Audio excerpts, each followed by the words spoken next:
Good evening and welcome to the special Halloween edition, or at least Halloween weekend edition of WANA Live, the reading series of the Writers Association of Northern Appalachia. I'm Damian Dressick. At the moment, I might be easily confused with a favorite character from everyone's favorite epic fantasy novel, Lord of the Rings.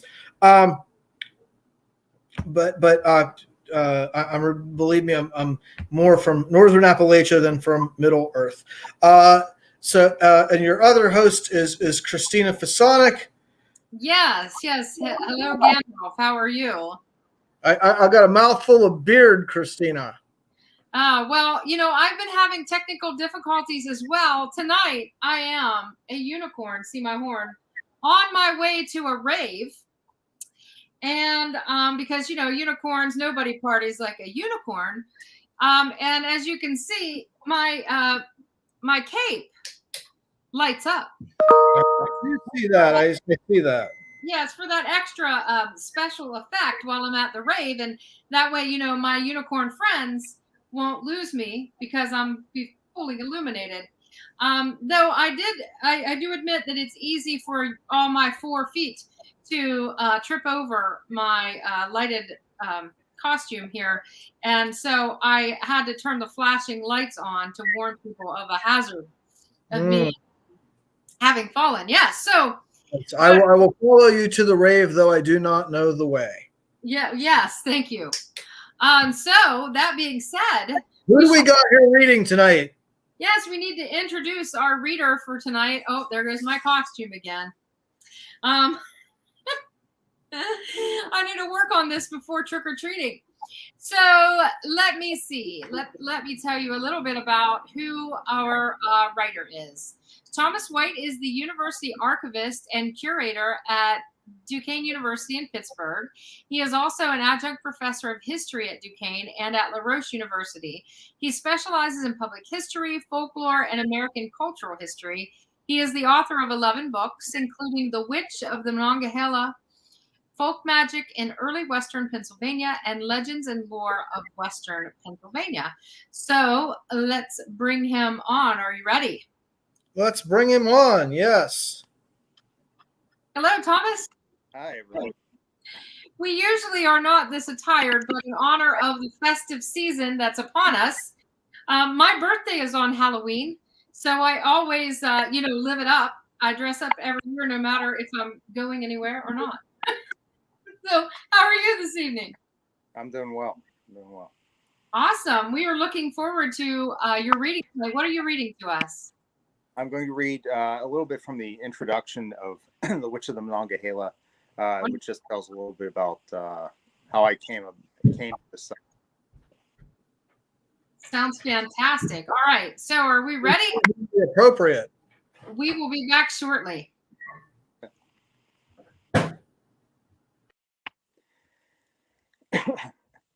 In the decades following the American Revolution, stories were told in the ancient hills and misty hollows of Fayette County, Pennsylvania, of a woman with mysterious powers. Rumors of magic surrounded her, and some locals believed that she could see into the future. As her reputation spread, desperate people came to the woman for healing and protection when they were ill or believed themselves to be cursed.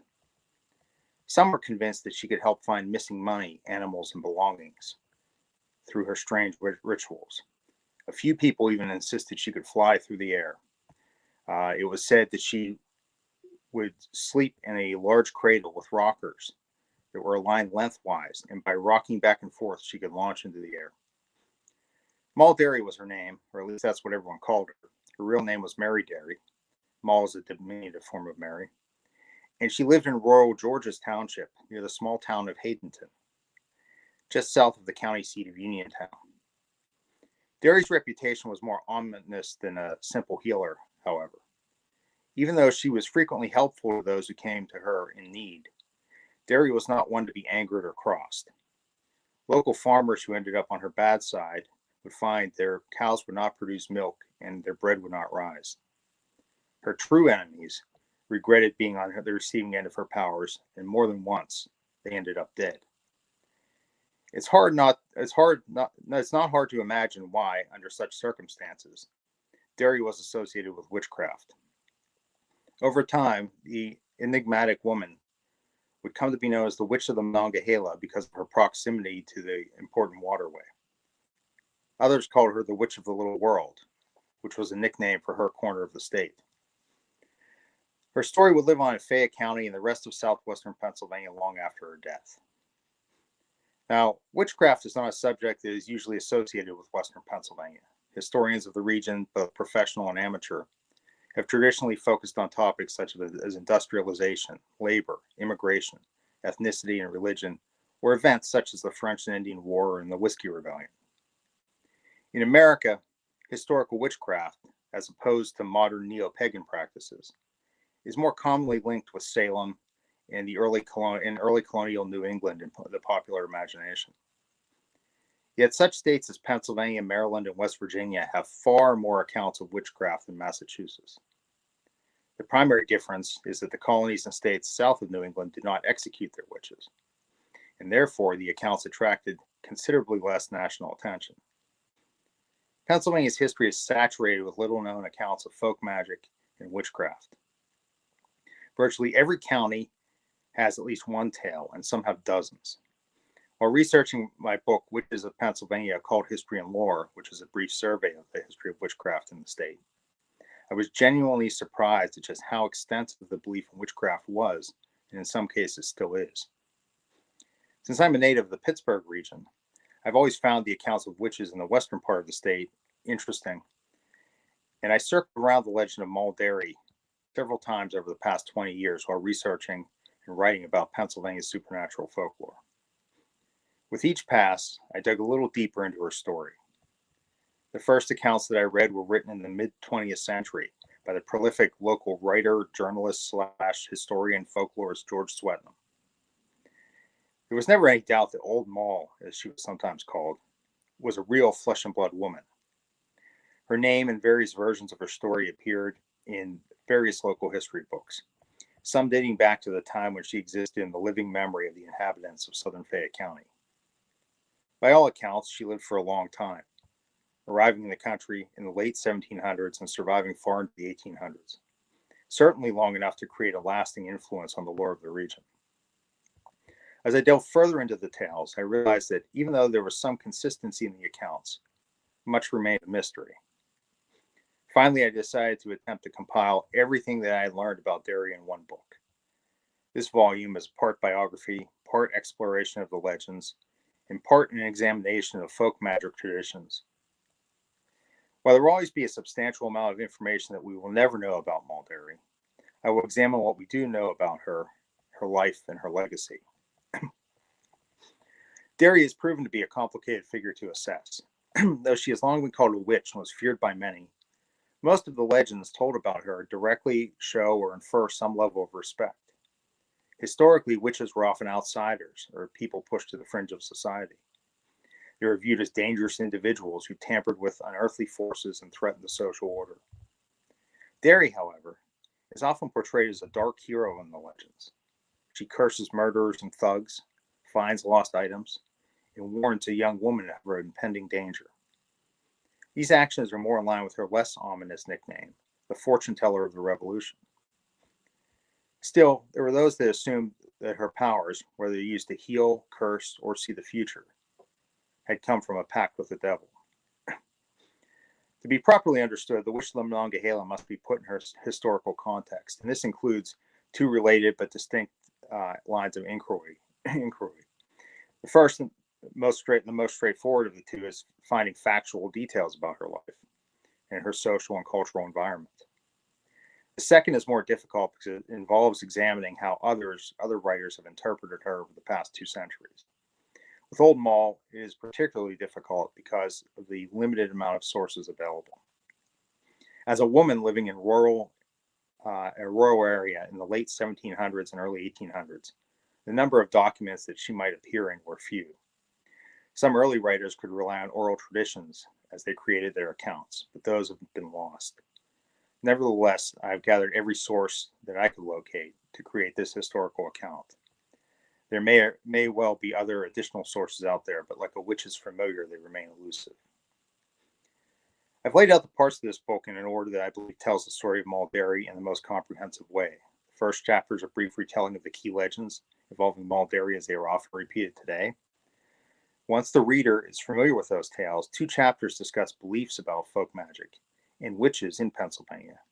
The actual mechanics and hands-on workings of folk magic will be explained. And we'll take a slight detour in examining other cases of witchcraft in Western Pennsylvania. This will provide a broader context in which to examine the legends relating to Old Mull. In the next chapter, we return to the story of Mulderry and the historical details about her life. The following 2 chapters take a closer look at the sources and the legends of Mulderry and examine how they developed over time, determining which parts of the tales are historically verified. Finally, a brief conclusion will reassess the legends, and an epilogue will tell the tragic tale of Derry's granddaughter, Rhoda. For anyone who's read my previous books on historical witchcraft in Pennsylvania, there will be some familiar material in this volume. This is inevitable because it must be assumed that a reader will be new to a subject. However, there's a substantial amount of new information and analysis that I believe will be of interest to those with existing knowledge of the subject. Fittingly, I was typing these words to this introduction on Walpurgis Night, April 30th. In Central Europe, Walpurgis Night was celebrated before the feast of St. Walpurga on May 1st. Ironically, one of the things about St. Walpurga was she was invoked to protect against witchcraft. However, in German lore, Walpurgis Night had another name, Hexennacht, or Witches' Night. It was believed that witches gathered that night on the Brocken Mountain and the Harz Mountains, and in the wilderness along the Elbe and Weser rivers to hold black Sabbaths, consort with the devil and demons. It was a night for both witches and to stand against witches. The night's dual nature can be a metaphor for the legends of Old Mull. Was she a misunderstood folk healer and fortune teller who helped people? Or was she a witch who cursed her enemies and caused harm? Or perhaps she was both at the same time.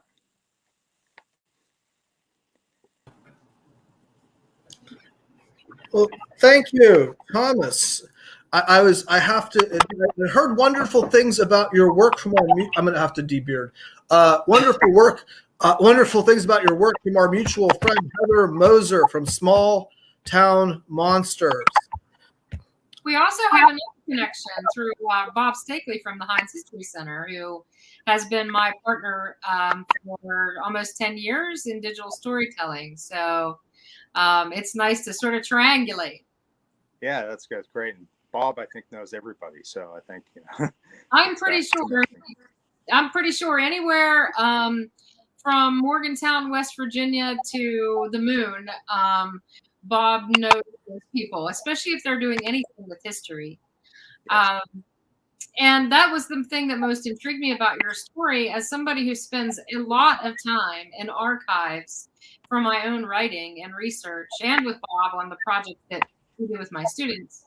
I love that you were able to take this to a subject that maybe people that don't know a lot about archival research might think, well, that's not serious enough of a subject to spend your time in the archives on.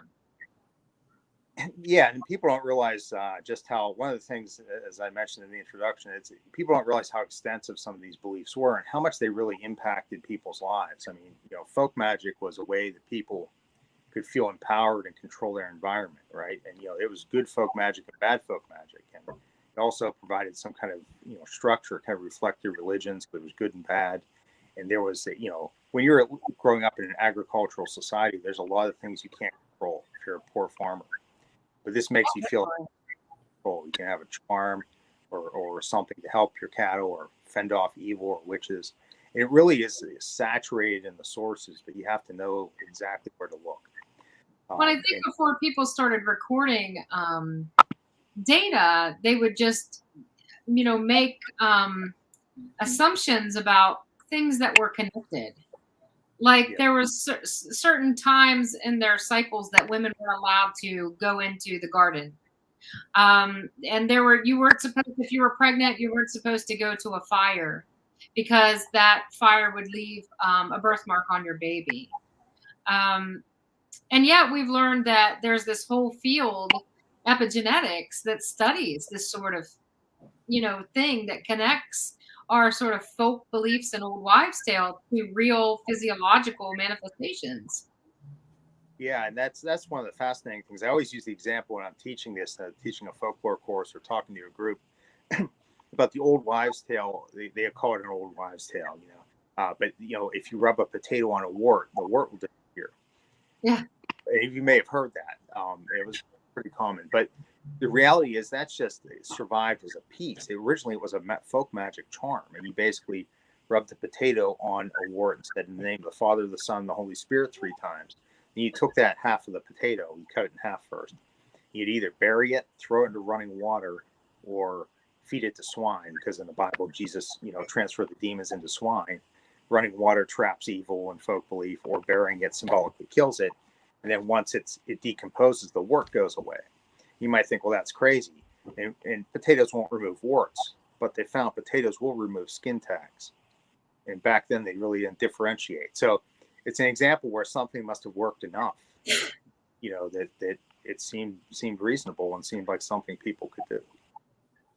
Yeah, I just love that, because I think that it validates some of the old beliefs, but I also think that it's a good way to sort of connect the present with the past. Yes. And so I find your research in this story to be really fascinating. And I'm sure that people who grew up on this story probably appreciate the work that you did to try to sort of sort through and bring it to life.